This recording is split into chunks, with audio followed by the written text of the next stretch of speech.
Di zaman sekarang ini, persaingan memang sudah sangat ketat. Kita rasanya itu apapun yang kita kerjakan selalu ada saingannya. Dan semakin lama, semakin banyak orang yang ada dalam semua jenis pekerjaan yang ingin kita masuki. Karena memang penyebaran informasi begitu pesat sehingga membuat orang-orang itu bisa mengerjakan banyak hal dengan mudah, bisa mendapatkan informasi dengan mudah, yang mana bisa membuat kita tersaingi di dalam jenis pekerjaan yang kita lakukan. Apalagi perkembangan informasi ini juga membuat persaingan ini menjadi semakin sulit, di mana pengetahuan bisa menyebar dengan sangat mudah hanya dengan menggunakan smartphone. Tapi rasanya menyerah hanya karena alasan seperti ini adalah hal yang konyol. Maka dari itu sudah saatnya kita untuk bangkit dan memperbarui diri kita menjadi lebih baik daripada sebelumnya. Dan tentu saja di sini saya akan membantu kamu untuk mencoba untuk mendapatkan uang lebih banyak daripada sebelumnya dengan mencoba untuk membuka usaha kecil-kecilan. Karena kadang kita itu dari pekerjaan utama kita itu bisa jadi di PHK karena persaingan yang ketat, karena banyak sekali orang yang baru gitu yang masuk ke dalam ranah pekerjaan yang kita miliki, yang mana membuat kita harus melakukan hal-hal baru untuk bisa mendapatkan penghasilan. Dan kalau kamu adalah orang dalam jenis ini, atau mungkin kamu adalah orang yang memang ingin mencoba pekerjaan yang lain atau sesuatu yang baru karena alasan tertentu, kamu bisa mencoba untuk membuat bisnis kecil-kecilan ini. Dan di sini saya sudah mengumpulkan 8 cara mendasar membuka usaha kecil-kecilan dari nol, ya, ingat dari nol, yang bisa langsung kamu terapkan untuk bisa membuat kamu menjadi lebih berpeluang besar dalam mengembangkan bisnis yang kamu miliki yang baru ini. Karena biasanya membuka bisnis baru itu sangat sulit untuk kita lakukan. Apalagi kalau usahanya ini jenisnya itu kecil-kecilan. Biasanya di awal itu kita rata-rata ya tidak mendapatkan pembeli sampai membutuhkan waktu cukup lama untuk bisa membuat kita benar-benar bisa melihat perkembangan dari bisnis yang kita miliki. Maka dari itu di sini saya sudah mengumpulkan 8 cara mendasar membuka usaha kecil-kecilan dari nol yang bisa langsung kamu terapkan. Dan tanpa berlama-lama lagi, kita langsung saja ke cara yang pertama, yaitu adalah tentu saja dengan mengidentifikasi ide usaha. Usaha itu kita lihat dari dua sudut pandang kalau kita mau membuka usaha baru, terutama usaha kecil-kecilan. Yang pertama itu adalah terkait diri kita, dan yang kedua itu adalah dengan melihat sudut pandang konsumen atau orang-orang yang akan membeli apa yang kita produksi atau yang kita jual. Nah, di sini yang pertama yang perlu kamu lakukan adalah lihatlah diri kamu. Kamu itu bisanya di bidang apa? Kamu itu mampunya di bidang apa? Kalau kamu bisanya itu memasak, maka juallah makanan kalau kamu menggemari hal tersebut. Kemudian kalau kamu paham bagaimana cara untuk menjual parfum misalnya, karena ya menjual parfum dan jual makanan itu tentu saja metodenya berbeda gitu, maka terjunlah di usaha parfum. Tapi kalau kamu adalah orang yang ingin langsung terjun ke pasar tradisional, kamu bisa mencoba banyak sekali usaha yang bisa kamu terapkan di situ yang tentu saja relevan dengan apa yang bisa laku di pasar tradisional. Nah, setelah kamu memahami diri kamu terkait kemampuan yang kamu miliki, terkait apa yang bisa kamu lakukan dan apa yang kamu gemari, saatnya kamu melihat ke dalam konsumen atau ke ranah orang-orang yang akan kamu jualkan nih barang-barang yang kamu mau jajakan. Jadi buatlah beberapa daftar terkait kondisi kamu. Misalnya kamu itu sukanya beberapa hal atau banyak sekali hal dan kamu ingin mencoba menjual beberapa hal di lingkungan kamu. Jadi buatlah daftar terkait jenis bisnis atau ide usaha yang ingin kamu kembangkan. Nah, kemudian evaluasilah semua ide bisnis tersebut. Apakah relevan dengan kondisi lingkungan yang kamu miliki atau memang bertolak belakang dari kondisi lingkungan yang kamu miliki. Karena sebagai orang yang ingin membuka sebuah usaha baru, kamu harus memahami lingkungan kamu. Jangan sampai kamu menjual sesuatu yang tidak berkemungkinan laku karena orang-orang di sekeliling kamu itu memang tidak membutuhkan barang tersebut. Misalnya, kamu menjual cangkul di perkotaan, itu kan tidak bisa gitu. Jadi ya paling tidak carilah referensi yang benar-benar relevan untuk dijajakan di tempat kamu tinggal atau di tempat kamu akan menjual barang tersebut. Karena ini biasanya menjadi faktor di mana sebuah usaha itu gulung tikar atau bangkrut. Karena mereka itu kebanyakan hanya memikirkan tentang ide usaha berdasarkan apa yang mereka sukai tanpa melihat lingkungan atau tanpa melihat konsumen yang akan membeli barang mereka. Jadi lakukanlah beberapa penelitian, kira-kira toko-toko seperti apa sih yang laku dan barang-barang seperti apa sih yang biasanya banyak dibeli di dalam lingkungan yang kamu miliki. Intinya di sini adalah temukanlah ide yang sesuai dengan minat dan keahlian kamu. Kemudian pertimbangkanlah kebutuhan yang ada di pasar atau di lingkungan kamu atau solusi untuk masalah yang ada. Misalnya ada masalah pertanian, juallah barang-barang pertanian atau alat-alat pertanian. Kemudian lakukan riset juga, jangan lupa untuk mengetahui potensi pasar sehingga peluang kamu untuk sukses itu lebih besar dan peluang kamu untuk gagal itu semakin mengecil. Kemudian cara mendasar membuka usaha kecil-kecilan dari nol yang kedua adalah dengan riset pasar. Jadi gimana sih cara kita untuk melakukan riset pasar yang baik agar kita paham apakah barang yang akan kita jajakan dan ingin kita jajakan ini benar-benar relevan dengan lingkungan yang kita miliki. Jadi yang pertama yang perlu kamu lakukan adalah pelajari target pasar kamu. Kalau target pasar kamu adalah ibu-ibu, kamu harus melihat kondisi ibu-ibu yang ada di lingkungan kamu. Apakah mereka akan membutuhkan barang yang kamu jual atau mereka itu membutuhkan sesuatu yang lebih gitu. Dan cara yang paling sederhana untuk melihat apakah kamu bisa membuat sebuah usaha kecil-kecilan. Ingat, kita membuat usaha kecil-kecilan yang berpeluang untuk laku dengan cukup baik di lingkungan kita. Dan cara yang bisa kamu lakukan adalah dengan bertanya secara langsung kepada ibu-ibu dengan melihat juga tingkah laku dan perilaku berbelanja yang mereka lakukan. Jadi bertanyalah kepada beberapa tetangga kamu misalnya atau beberapa orang di lingkungan kamu terkait apa sih yang mereka butuhkan. Kemudian setelah kamu mengumpulkan beberapa kebutuhan yang kamu dapatkan dari proses interaksi gitu atau proses melihat secara langsung terkait kebutuhan mereka atau barang-barang yang mereka beli, kemudian setelah itu kamu buatlah prioritas. Misalnya kalau target pasar kamu itu ibu rumah tangga, prioritasnya itu bisa jadi ya kebutuhan dapur, bisa jadi pakaian, bisa jadi juga alat-alat kecantikan, bisa jadi juga perlengkapan anak-anak. Semua itu bisa terjadi gitu. Jadi kamu analisa dulu kira-kira prioritas utama dari lingkungan kamu terkait target pembeli kamu itu apa. Dan kalau kamu sudah melihat prioritas itu, kamu bisa mencoba untuk membangun usaha kecil dari prioritas yang paling pertama. Karena semakin dibutuhkannya sebuah barang, semakin besar peluang barang tersebut untuk laku. Nah, kemudian setelah kamu melihat hal tersebut, analisalah pesaing yang kamu miliki. Kalau kamu misalnya seorang yang berusaha untuk menjual sepatu dan kamu ingin membuka usaha sepatu secara kecil-kecilan misalnya, dan kamu melihat di sekeliling kamu ada toko besar gitu yang menjual sepatu dengan jumlah yang sangat banyak dengan harga ya tentu saja bervariasi dengan pilihan dan model yang bermacam-macam. Tentu saja itu adalah sebuah kesalahan kalau kamu membuka bisnis yang seperti itu.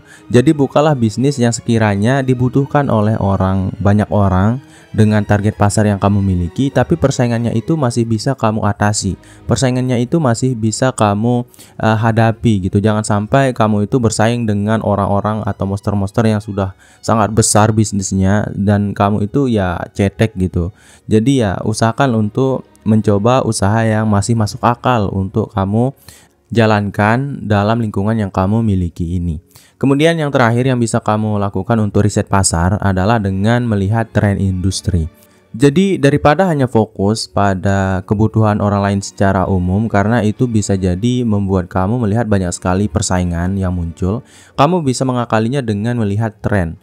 Karena biasanya tren itu bisa membuat seseorang membeli sesuatu tanpa benar-benar membutuhkan barang tersebut. Tapi mereka itu melihat banyak orang yang menginginkan hal tersebut, banyak orang yang membeli hal tersebut. Jadi mereka menjadi orang yang ingin seperti orang lain. Mereka berpeluang untuk ikut-ikutan melakukan hal yang sama. Jadi ini bisa menjadi sebuah peluang bisnis untuk kamu buka atau untuk kamu miliki.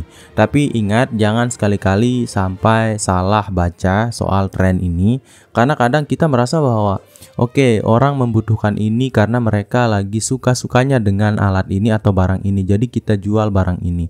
Tidak semudah itu. Sayangnya ada tidak sedikit bisnis yang gulung tikar sebenarnya karena masalah tren ini. Misalnya ada sebuah tren nih yang lagi viral-viralnya dan beberapa orang mencoba untuk mengikuti tren ini. Tapi sayangnya tren ini tidak bertahan lama sampai suatu saat tren ini berhenti, jadi bisnis yang dimiliki ini juga berhenti gitu. Ini bukanlah sesuatu yang benar-benar mudah untuk dilakukan, karena tren itu bisa berhenti kapan saja.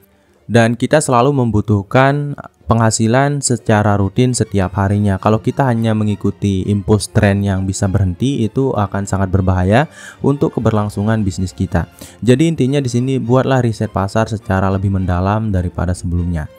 Kemudian cara mendasar membuka usaha kecil-kecilan dari nol. Yang keempat adalah pilih struktur usaha. Jadi kamu di sini perlu menentukan apakah kamu ingin mendirikan usaha perorangan, CV atau PT. Setiap struktur memiliki keuntungan dan kerugian tersendiri terkait pajak, tanggung jawab, dan perizinan. Jadi ya kamu bisa menentukan berdasarkan modal yang kamu miliki saat ini. Kamu itu inginnya usaha kamu ini dijalankan dalam bentuk perorangan, CV, atau PT. Setiap struktur itu memang ya berbeda-beda, tapi ya saran saya sih untuk memulai sesuatu, kita mulai dari dasar dulu untuk meningkatkan ilmu dan pemahaman kita. Dan kalau kamu memang adalah orang yang memiliki modal yang cukup besar, kamu bisa mencoba untuk membukanya secara lebih luas daripada perorangan. Dan kalau ya kita anggaplah di sini kamu itu ingin membuka sebuah bisnis kecil-kecilan, karena di sini ada kata kecil-kecilan. Kita anggaplah di sini kamu ingin membuat bisnis perorangan. Kamu sendiri yang ingin menjajakan atau menjual barang-barang yang kamu miliki. Nah, di sini setelah kamu menentukan bahwa kamu itu akan menjalankan bisnis kamu sendiri, tentukanlah bagaimana kamu akan menjalankan bisnis ini. Apakah kamu akan menjalankannya sendirian? Maksud saya itu kamu tidak perlu teman gitu untuk mengelola bisnis ini, atau kamu perlu karyawan atau seperti apa gitu. Jadi tentukanlah strukturnya dengan jelas, karena kalau kamu tidak membaca situasinya nanti saat kamu sudah menjalankan bisnis yang kamu miliki, kamu akan kewalahan. Karena memang tidak semua jenis bisnis bisa kita jalankan sendirian, karena beberapa jenis bisnis atau usaha kecil-kecilan itu kadang sangat menguras tenaga kalau kita jalankan secara mandiri. Maka dari itu lihatlah apakah ini adalah sebuah bisnis atau usaha yang harus membutuhkan orang lain untuk membantu kamu dalam proses berjualannya, atau kamu bisa melakukannya secara mandiri. Dan kalau kamu bisa melakukannya sendirian, aturlah bagaimana cara untuk mengolah semua proses berjualan agar lebih efisien dan relevan, sehingga kamu berkemungkinan besar untuk lebih efisien dalam mengerjakannya, atau kamu semakin mampu gitu untuk menjalankan bisnis kecil-kecilan yang kamu miliki ini. Karena kadang kalau kita misalnya bekerja di pasar tradisional yang pernah saya lalui dulu gitu, saya melihat bahwa di situ ada beberapa situasi yang membuat kita sebenarnya kita tidak mampu untuk menjalankan sebuah usaha kecil-kecilan, ya walaupun itu kecil-kecilan, karena mungkin tenaganya itu terlalu berat yang harus kita keluarkan untuk menyiapkan semuanya untuk berjualan. Kemudian kita harus menutupnya di akhir itu dengan tenaga yang berlebihan juga, dan itu biasanya tidak bisa dan tidak cukup untuk dilakukan oleh diri kita sendirian. Maka perhitungkanlah semua itu. Kemudian cara mendasar membuka usaha kecil-kecilan dari nol. Yang kelima adalah dengan menentukan modal awal. Jadi tentukanlah sumber modal yang kamu perlukan. Yang saya sarankan di sini, kalau bisa modalilah usaha kecil-kecilan kamu dari uang yang kamu kumpulkan sebelumnya atau dari tabungan kamu. Karena dengan begitu resiko yang akan kamu dapatkan itu akan semakin mengecil dibandingkan saat kamu meminjam di teman atau memodali usaha kamu dari uang pinjaman di bank atau di tempat-tempat lain. Itu karena biasanya bisnis baru itu atau usaha kecil-kecilan yang baru itu tidak memiliki waktu yang singkat untuk bisa membuatnya berhasil. Dibutuhkan proses yang lama sebenarnya, karena di awal itu kita perlu mengenalkan apa yang kita jual kepada orang, kemudian membentuk pelanggan gitu. Semua itu membutuhkan waktu dan usaha yang cukup lama. Maka dari itu hindarilah proses peminjaman uang untuk membuka bisnis kecil-kecilan yang kamu miliki. Dan kalau kamu berkata bahwa baiklah saya tidak akan meminjam uang, tapi saya tidak memiliki uang kalau saya tidak meminjam uang. Ya, yang kamu bisa lakukan di sini adalah dengan menjual beberapa aset yang kamu miliki. Itu akan jauh lebih efisien untuk bisa kita gunakan sebagai alat untuk membuka bisnis. Tapi ada beberapa orang sih yang akan berkata bahwa lebih baik saya meminjam daripada menjual aset. Intinya di sini ya apapun yang kamu pikirkan, bagaimanapun cara terbaik menurut kamu, lakukanlah cara tersebut, tapi pikirkanlah konsekuensi dari tindakan yang akan kamu ambil ini. Saya sebenarnya tadi ingin mengajak kamu untuk mencari investor, tapi saya ingat bahwa kita di sini membahas bisnis kecil-kecilan, jadi ya saya tidak akan membahas hal itu. Kemudian di sini saya ingatkan satu hal lagi yang terakhir dalam aspek modal, yaitu terkait anggaran yang akan kamu tentukan gitu. Jadi buatlah anggaran yang benar-benar realistis. Jangan terlalu besar, jangan terlalu kecil juga. Jadi ya buatlah anggaran kamu itu benar-benar tepat untuk mengcover semua kebutuhan bisnis baru yang kamu buka ini. Jadi sebelum kamu mencari modal awal, kamu harus membuat anggaran terkait jumlah pengeluaran yang akan kamu butuhkan untuk memenuhi semua kebutuhan bisnis baru ini. Dimulai dari pembelian alat-alat, kemudian bahan baku kalau kamu akan menjual makanan dan sebagainya. Jadi intinya ya buatlah modal awal ini dengan seefektif, serinci, dan seefisien mungkin. Kemudian cara mendasar membuka usaha kecil-kecilan dari nol. Yang keenam adalah legalitas usaha. Tapi ini mungkin adalah sebuah saran bagi kamu yang ingin bisnisnya itu sedikit lebih serius. Kemudian bagi kamu yang berbisnis di perkotaan. Kemudian bagi kamu yang ya usahanya itu menengah ke atas gitu, tidak terlalu kecil gitu. Dan ini memang harus dilakukan untuk bisa membuat usaha kita itu menjadi lebih teryakini kualitasnya dibandingkan sebelumnya, yaitu dengan mendaftarkan usaha kamu sesuai dengan peraturan yang berlaku. Jadi dapatkanlah izin-izin dan lisensi-lisensi yang diperlukan, sehingga kamu itu tidak perlu ya berurusan dengan hukum nanti gitu. Kemudian cara mendasar membuka usaha kecil-kecilan dari nol yang ketujuh adalah pemasaran dan branding. Nah, ini adalah sebuah aspek yang cukup penting untuk kita lakukan kalau kita ingin membuat bisnis kita itu cukup laku dan cukup berkembang dengan baik gitu di masa depan. Dan caranya itu ada berbagai macam. Kamu bisa mencoba untuk membuat beberapa tulisan-tulisan menarik di depan bisnis yang kamu miliki atau usaha kecil-kecilan yang kamu miliki untuk memperkenalkan bisnis ini atau untuk memperkenalkan apa yang kamu jual. Ya misalnya kalau kamu ingin menjual es buah, ya tulislah es buah biar orang paham kalau mereka ke tempat kamu itu mereka akan mendapatkan apa, seperti itu. Kemudian kamu bisa mencoba untuk membuat merek-merek yang cukup menarik untuk bisnis atau usaha kecil yang kamu miliki ini.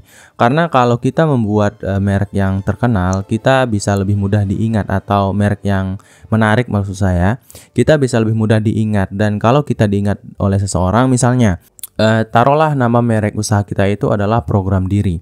Jadi saat kita membuat merek seperti itu, tentu saja mereka itu akan paham, atau calon pembeli itu akan paham bahwa kita itu menjajakan apa, tentu saja dengan branding yang baik. Misalnya kamu menyebarkan brosur di sosial media ke teman-teman kamu, ke Facebook, ke WhatsApp, dan sebagainya.